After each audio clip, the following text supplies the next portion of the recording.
Karikatur der europäischen Völker. der europäischen Völker. So we'll just flip through and give you a sense of the kinds of images from 1848 to the present that Fuchs was making available to his readers. And really, probably in a way, giving them an opportunity to encounter these images again for the first time and to develop a critical awareness of how they had created political circumstances in Europe that applied very much to their moment in the early part of the 20th century. And just to make it clear, all of these images that are present in these books kind of compiled by Fuchs were taken from his personal collection of lithographs.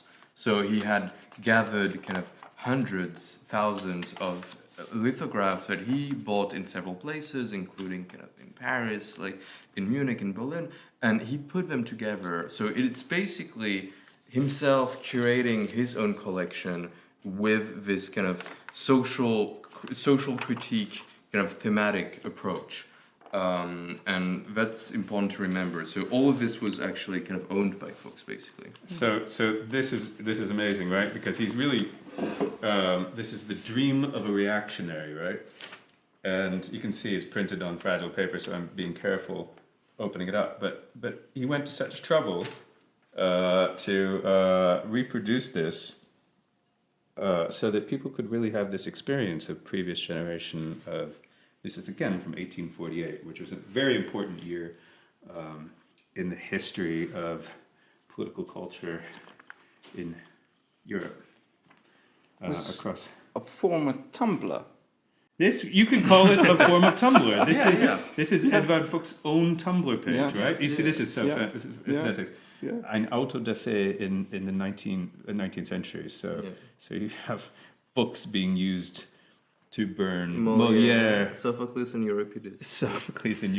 Yeah. So this is just giving you a sense of the texture of Eduardu Fuchs's collection, and the remarkable production he made around it. We were talking earlier about what does it mean to be a collector? What's the psychology of collecting?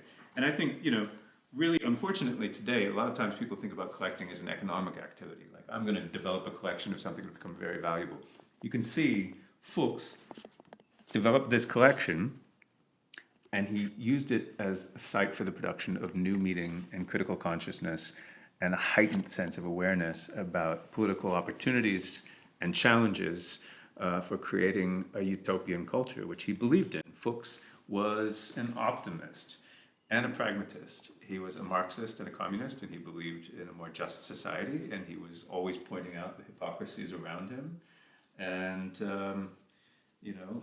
unfortunately, he died in relative obscurity because, despite all of this activity, he couldn't outpace what was happening, in his own time with the rise of the Nazi Party and the extraordinary development of populist fascism in the Europe of the 1930s and early 1940s. Basically, Eduardu Fuchs was this historian and collector. That's the title of the Biennial essay.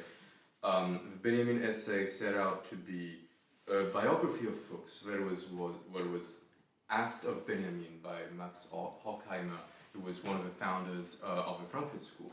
And Eduardu Fuchs had also been part of this kind of foundation of Frankfurt School. But instead of, let's say, doing a simple journalistic kind of biography or kind of biographical essay of Fuchs, Benjamin embarked upon a much broader project. And his project was to take the life and the work and the collecting and the publishing of Fuchs as a platform to think about how can you do cultural critique, how can you think about media, and how can you do that through the act of collecting. And he goes pretty far into what form of knowledge is collecting.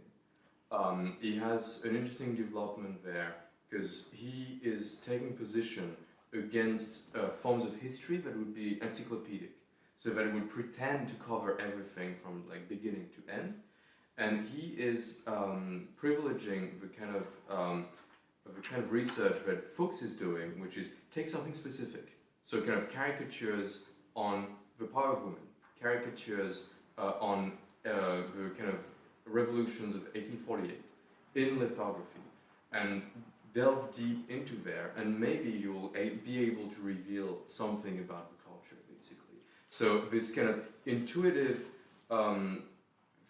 approach to cultural criticism with a very specific point of anchoring from which you then can branch out to come up with an explanation, a theory, a way to make sense, basically, of historical phenomena.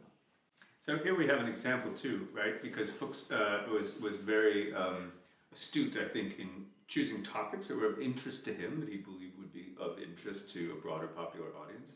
So here's a really wonderful book with a rather beautiful illustration on the front cover. Eduardu Fuchsu, Die Frau in der Karikatur.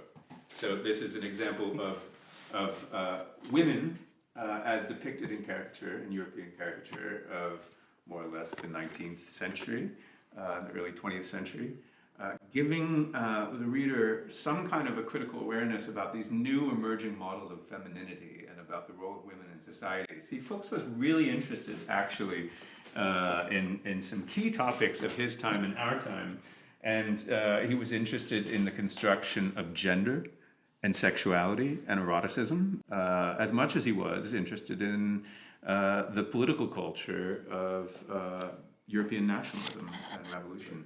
And that's where he got one of his many nicknames. So one of his nicknames was the Sittenfuchs. So Sittenfuchs, because one of his most kind of famous and successful books was the Sittengeschichte. So like the kind of history of mores, of kind of how people behave, basically, of social behaviors, one could say. That became associated with his name because this was like the most original part of this.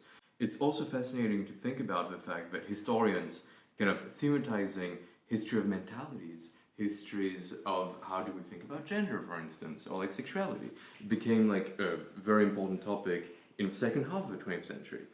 So that's a really great example. Yeah, one good example.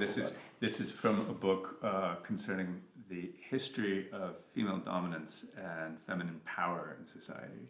And it's a wonderful collection of images that I think would be of interest to many readers and viewers today if they had access to these books, which we're trying to provide in this exhibition. This is kind of great too, you see, right? I mean, this is an example of the man is doing the cleaning in the household and who's sitting in bed and just enjoying the popular media of her time, right? It's a woman reading in bed. Yeah. And this is a Daumier lithograph from 1840. What was his stance towards this idea of the female The power? liberated power. Well, I think he was entirely for it. I mean, as you see, this book shows that there are all different kinds of power that women have access to, even under times of domination and oppression. This is a kind of a fascinating image. It says "the rider," and so that's a depiction actually from the 17th century. Even for the casual reader or the casual viewer who doesn't speak German, I think looking through this particular set of images, you just get this sense of a kind of joyful and liberated and very optimistic view of the new roles available to women at this time.